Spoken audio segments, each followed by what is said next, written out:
नमस्कार दोस्तों, भाटी की पाठशाला में एक बार फिर से आपका स्वागत है। हमारी चल रही थी राजस्थान की नदियाँ।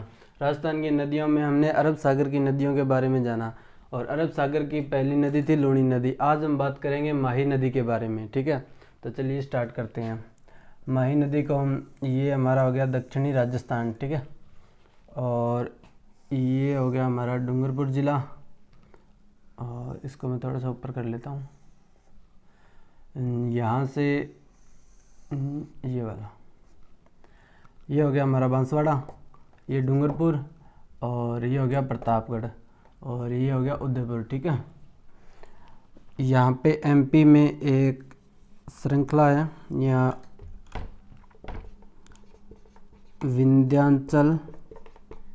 विंध्याचल की पहाड़ियाँ, ठीक है। विंध्याचल की पहाड़ियाँ एमपी में है ये।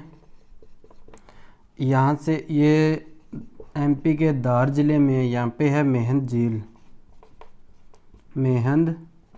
झील। माही नदी का उद्गम मेहंद झील से होता है। एमपी के धार ज़िले के मेहंद झील से माही नदी का उद्गम होता है, और ये यहाँ से निकली और ये यहाँ जाके बांसवाड़ा के खादू गांव में, कौन से खादू ग्राम में, बांसवाड़ा में ये नदी हमारे प्रवेश करती है राजस्थान में, ठीक है।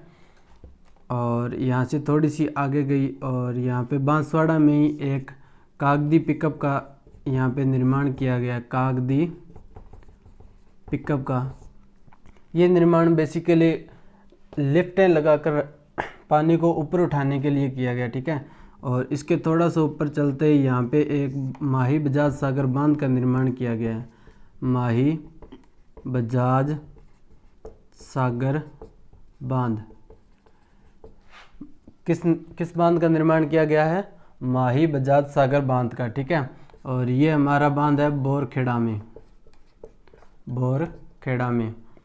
इसके बाद ये नदी थोड़ी सी आगे चली और यहाँ पे ये प्रतापगढ़, फिर बांसवाड़ा, फिर प्रतापगढ़, फिर बांसवाड़ा, ऐसे करती हुई यहाँ से यू टर्न लेती है, ये वापस आ जाती है। और यहाँ पे हमारा यहाँ पे एक धाम है जिसे कहते हैं बेणेश्वर धाम।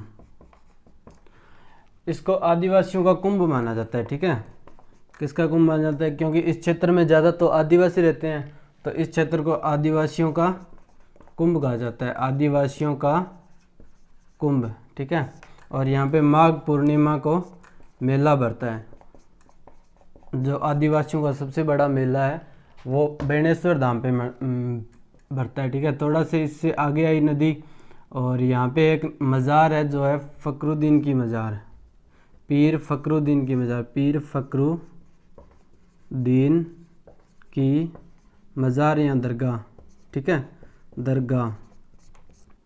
और इसके बाद ये नदी थोड़ी सी आगे आई और यहाँ से ये यहाँ से गुजरात में प्रवेश करती है। और इसके बाद यहाँ पे ये महिसागर में एक बांध का निर्माण करती है, जो बांध है कटाना बांध।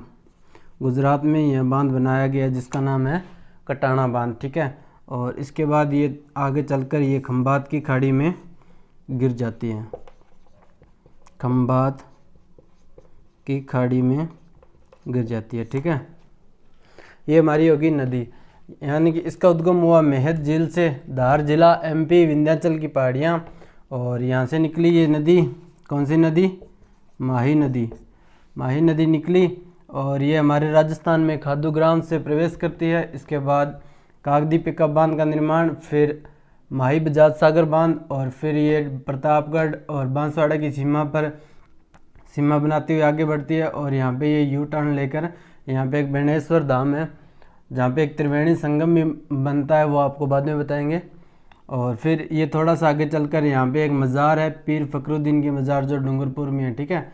और इसके बाद ये आकर गुजरात में आ जाती है, जो कटाना बांध का निर्माण गुजरात में इसका किया गया है, ठीक है। अब बात करते हैं इसकी सहायक नदियों की। सहायक नदियाँ, इसकी सहायक नदियाँ दो प्रमुख नदियाँ सहायक है, ठीक है। एक तो उदयपुर से आएगी, यहाँ से ये बिच्छा मेड़ा की पहाड़ियों से, कहाँ से? बिच्छा मेड़ा की पहाड़ियों से उदयपुर से इस नदी का उद्गम होता है। ये नदी कौन सी है? सोम नदी। सोम नदी का बिच्छामेड़ा की पहाड़ियों से उद्गम होता है और ये यहाँ से आई और यहाँ पे बेणेश्वर धाम में आकर इस माही नदी में सोम नदी मिल जाती है। ठीक है, और इधर से प्रतापगढ़ से यहाँ से जाखम आती है। कौन सी नदी? जाखम नदी। ये आती है छोटी सादड़ी से। इसका उद्गम स्थान है छोटी सादड़ी।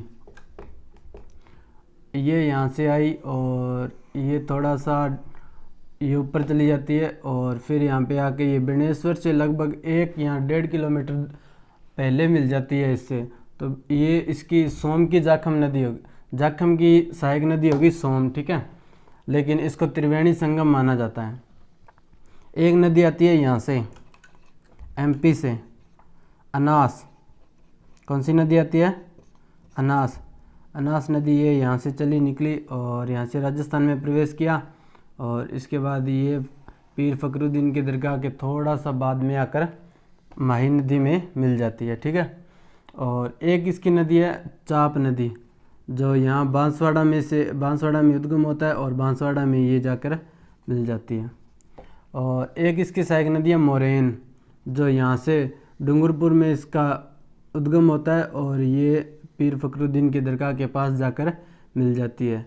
कौन सी नदी? मोरेन। ठीक है, अब बात करते हैं इसकी कुल लंबाई की। तो इसकी कुल जो लंबाई है वो है 576 किलोमीटर, 576 किलोमीटर। लेकिन इसकी राजस्थान में जो लंबाई है वो है 171 किलोमीटर। ठीक है, और अब इसके उपनाम देख लेते हैं। जैसे ये प्रतापगढ़ का और बांसवाड़ा का क्षेत्र है जो, इसको कहते हैं कंठल। ठीक है, कंठल। और इस पूरे क्षेत्र को कहते हैं बागड़। तो कंठल व बागड़ की गंगा, इसका क्या एक नाम उपनाम पड़ गया? कंठल व बागड़ की गंगा। ठीक है, और ये दक्षिणी राजस्थान की स्वर्ण रेखा भी मानी जाती है। इनकी दक्षिणी राजस्थान की स्वर्ण रेखा भी इसको कहते हैं। ठीक है, ये मुख्यतः 3 राज्यों में, एमपी, राजस्थान और गुजरात। ठीक है, 3 राज्यों में बहती है और 3 ही जिलों में बहती है। कौन कौन से? बांसवाड़ा, प्रतापगढ़ और डूंगरपुर। ठीक है, यानी कि हमारा हो गया MP plus Rajasthan plus Gujarat. ठीक है, और 3 ही ये हमारे हो गए जिले जिनमें ये बहती है। ठीक है, थैंक यू।